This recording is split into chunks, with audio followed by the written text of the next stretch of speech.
DD हाट विधानसभा क्षेत्र की सम्मानित जनता को नव वर्ष व मकर संक्रांति के पावन पर्व की हार्दिक शुभकामनाएं। ये साल आपके जीवन में अपार खुशियां लेकर आए, यही कामना है। निवेदक प्रदीप पाल, कांग्रेस नेता, डीडी हाट विधानसभा क्षेत्र। पिथौरागढ़ धारचूला में बीते दिन हुई भारी बर्फबारी में फंसे लोगों को एसडीआरएफ ने किया सकुशल रेस्क्यू। एसडीआरएफ टीम को एसडीएम धारचूला द्वारा बताया गया कि धारचूला कालिका कुमटीस गांव सिद्ध मंदिर के पास अत्यधिक बर्फबारी होने के कारण कुछ लोग फंसे हुए हैं। उनके रेस्क्यू के लिए एसडीआरएफ टीम की आवश्यकता है। सूचना पर एसडीआरएफ टीम अस्कोट के उप निरीक्षक मनोहर कन्याल के नेतृत्व में तत्काल रवाना हुई।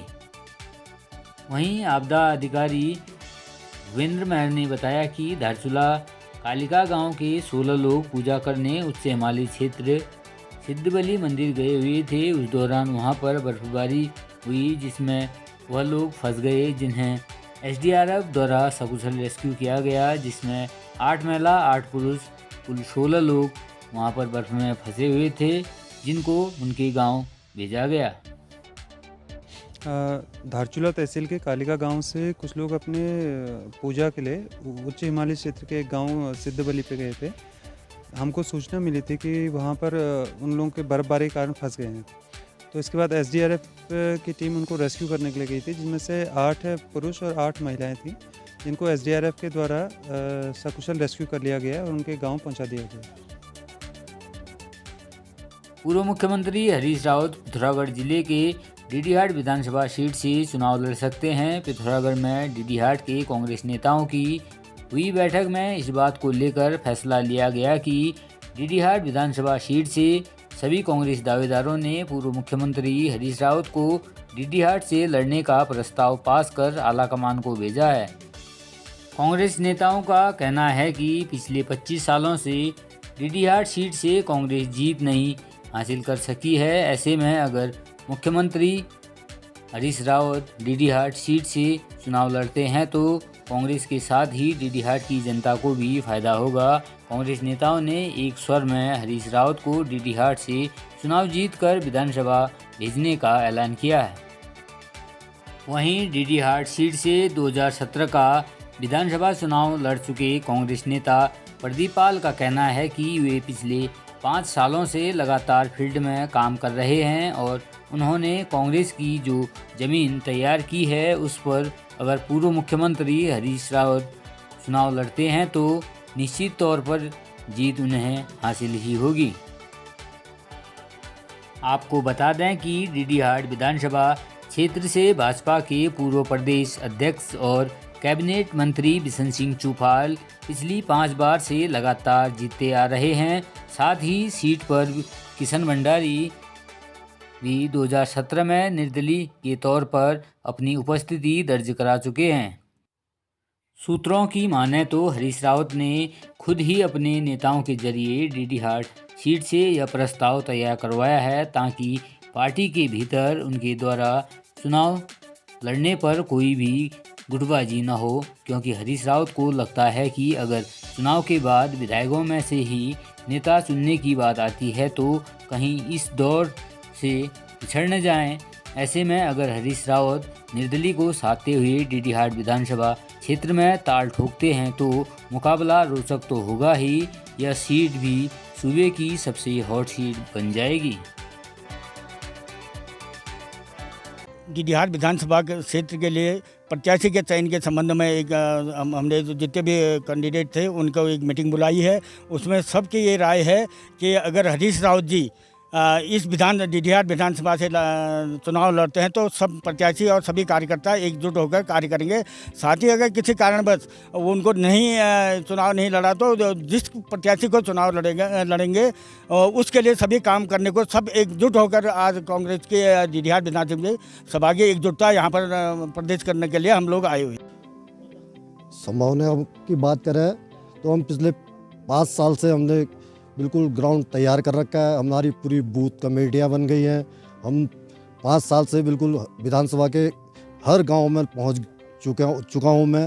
तो मैं चाहता हूं कि अगर हरीश रावत जी हमारी विधानसभा से आएँ तो ये हमारा सौभाग्य होगा कि डीडीहाट विधानसभा से हमारा प्रदेश का मुख्यमंत्री होगा, तो डीडीहाट विधानसभा सबसे अव्वल होगी, विकास होगा।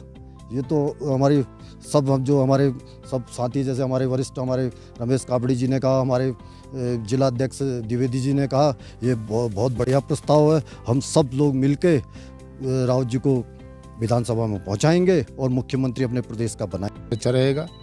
पहली बात तो ये है कि 25 वर्षों से डीडीहाट जो है कांग्रेस के विधायक विहीन है और उस कारण से 25 वर्षों से डीडीहाट का विकास बिल्कुल रुका हुआ है।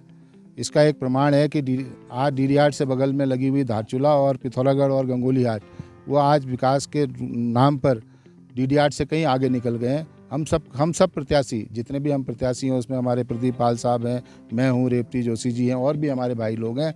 हम सब ने एक मन से और स्वच्छ मन से डीडीहाट के विकास को दृष्टिगत रखते हुए और कांग्रेस के कार्यकर्ताओं की भावनाओं को देखते हुए हमने ये प्रस्ताव पारित किया है कि माननीय हरीश रावत जी डीडीहाट से अपना प्रतिनिधित्व करें। वो आए एमएलए के रूप में, मात्र नामांकन भरने की देर है, जनता उनको हाथों हाथ लेगी और भारी मतों से विजय बनाने का मन पूरी जनता कर चुकी है।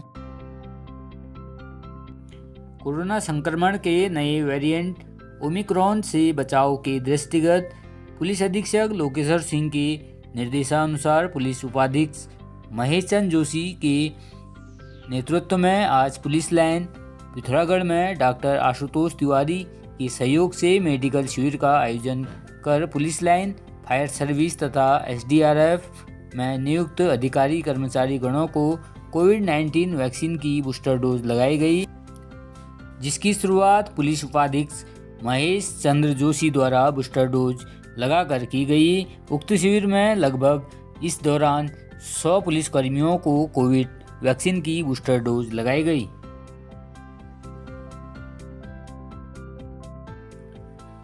टैक्सी यूनियन कोषाध्यक्ष सोनू ठगराठी ने आज टैक्सी चालकों को साथ लेकर जिलाधिकारी कार्यालय में डीएम को ज्ञापन देते हुए कहा कि कोरोना काल में ड्यूटी के दौरान टैक्सी चालकों का भुगतान अभी तक नहीं हुआ है। अब विधानसभा चुनाव में प्रशासन द्वारा टैक्सी चालकों के साथ जोर जबरदस्ती की जा रही है। सुनिए सोनू ठगराठी ने और क्या क्या कहा। हम आज यहाँ पर को जिलाधिकारी महोदय एडीएम साहब के सामने ज्ञापन देने आए हैं कि जो कोविड का पैसा था हमारा वो अभी तक नहीं मिल पाया है 2 वर्षों से, और इस बीच विधानसभा चुनाव के लिए हमारी गाड़ियाँ ज़बरदस्ती आरटीओ द्वारा अधिकृत कर दी जा रही हैं, जिसका प्रतिदिन शुल्क 700 रुपये निर्धारित किया गया है, जबकि कोविड में वही पर डे शुल्क हमारा 1174 रुपया था। हम मांग करना चाहते हैं कि पहले तो वो 700 को हटा के 1174 कर दिया जाए, जिससे कि टैक्सी वाले की आजीविका चल पाए। और दूसरा ये है कि पिथौरागढ़ की गाड़ियों को पिथौरागढ़ ही लगाया जाए। पिथौरागढ़ की गाड़ियाँ अधिकृत करके ये लोग धारचूला पहुँचा देते हैं, मुनस्यारी पहुँचा दे रहे हैं, उससे ऊपर तवाघाट साइड पहुँचा दे रहे हैं। ना उनका ड्राइवरों को रहने की व्यवस्था करते हैं, ना उनके खाने की व्यवस्था कर रहे हैं। उसी 700 रुपये में वो जाएगा भी, रहेगा भी, उसी में खाएगा भी, तो क्या बचाएगा और क्या अपने बच्चे पालेगा और क्या गाड़ियों की किस्त देगा। और इस बीच में अगर प्रशासन हमारी इस बात को नहीं मानता तो हम अपनी गाड़ियों के परमिट प्रशासन के सामने और आईटीओ के पास सरेंडर करने को बाधित रहेंगे। समाचार पिथौरागढ़ में यूं ही खबरें देखने के लिए चैनल को लाइक एंड सब्सक्राइब जरूर करें।